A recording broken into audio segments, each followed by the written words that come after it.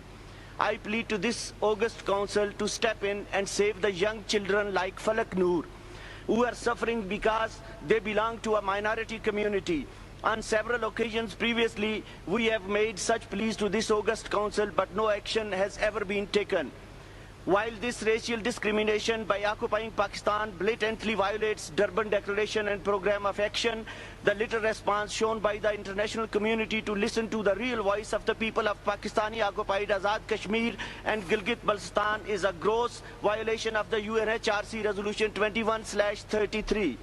I once again plead to this august council to immediately intervene and rescue all abducted girls and children like Falak Noor, who have been taken away to be raped and forcibly converted, but they still wait a Messiah to come. Thank you very much for the statement, but the time has elapsed.